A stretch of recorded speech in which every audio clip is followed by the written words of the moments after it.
Bonjour à tous, nous sommes blogueuses sur le site La Super Supérette, donc je suis Lucie. Je suis Mélanie.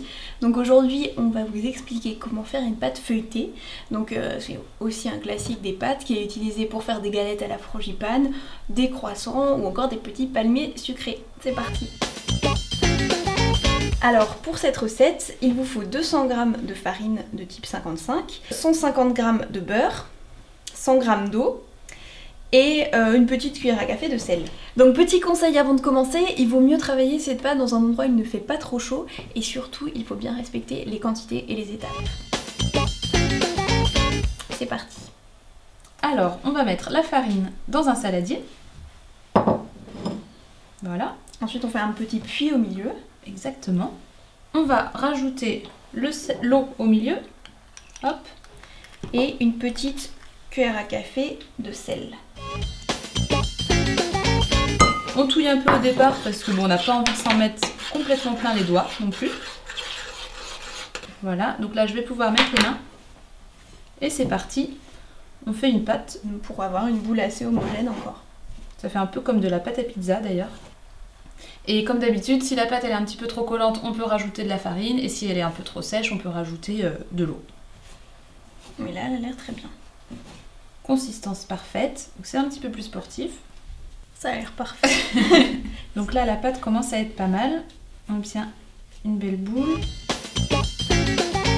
Donc une fois que la pâte est bien homogène, comme ceci, on la repose dans le bol, on couvre d'un torchon et on va laisser reposer 15 à 20 minutes au frais. Donc après 20 minutes, on la ressort du frigo. La voici. Donc on va fariner le plan de travail. Alors, un petit peu de farine. On peut aussi fariner un petit peu le rouleau pour pas que ça colle. Et on étale la pâte en croix. Donc on n'hésite pas à bien aplatir. On va former une croix. Si elle peut être un petit peu plus épaisse au centre, c'est pas mal. Parce que ça va accueillir le beurre après. Très jolie croix. Merci. Voilà. Donc on va mettre le beurre au milieu, le beurre qui est bien ramolli. À la même température. Il doit avoir à peu près la même consistance que la pâte normalement. Voilà, donc il y en a pas mal, mais c'est le but. Donc on referme cette croix un peu comme une enveloppe. Donc on fait attention à ce qu'il n'y ait pas de trou pour pas que le beurre s'enfuit non plus.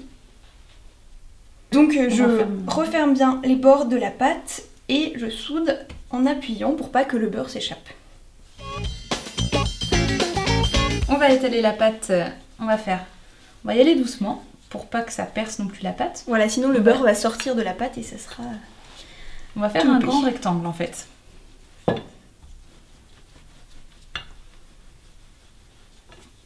Donc bon, on va essayer de faire un rectangle qui ressemble à un rectangle. Donc on va replier en 3. Donc un côté, puis on appuie l'autre. Bien.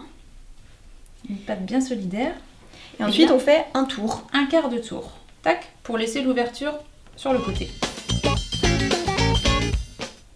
Et là, on va continuer, on va refaire un nouveau rectangle.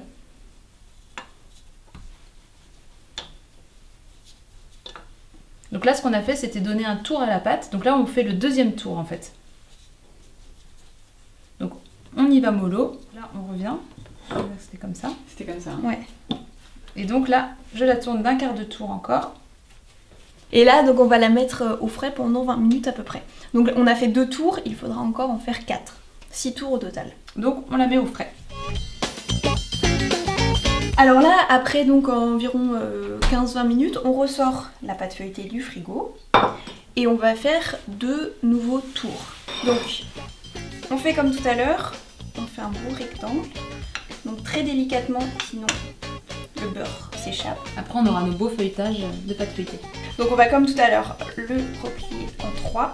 Et encore un quart de tour. Et donc là, c'est reparti pour le 4e tour. On refait un beau rectangle qu'on étire tout doucement. Ah, donc on a un beau rectangle qu'on replie encore en 3. Et on va de nouveau laisser reposer un petit moment au frais. Et donc on va ressortir la pâte une dernière fois pour faire les 2 derniers tours, le 5e et le 6e. On fait bien attention au sens, on l'avait tourné comme ça sur le côté avant, donc on la met dans le même sens que tout à l'heure. Pour refaire un long Encore rectangle. un rectangle. On étire notre rectangle. Donc là on fait l'avant-dernier tour, on replie encore en 3. On la tourne d'un quart de tour. Et on fait le dernier rectangle, on l'étale bien. Et une fois qu'il est bien étalé, on replie encore en 3. Donc on a fait notre dernier tour et maintenant on la met au frais à peu près 20 minutes avant de l'étaler. On va sortir la pâte du frigo. Donc là elle a déjà eu ses 6 tours qui ont été faits. Et on va pouvoir l'utiliser, on va pouvoir l'étaler pour faire la forme que l'on veut. Donc on étale mais toujours délicatement. Donc avec cette pâte, on va pouvoir faire des chaussons aux pommes, éventuellement une galette des rois, même si c'est plus la saison, si on aime ça. Ou on peut aussi faire des feuilletés au fromage, des petites bouchées apéritives. Et voilà, une belle paille feuilletée. Voilà, on a terminé, donc bon appétit.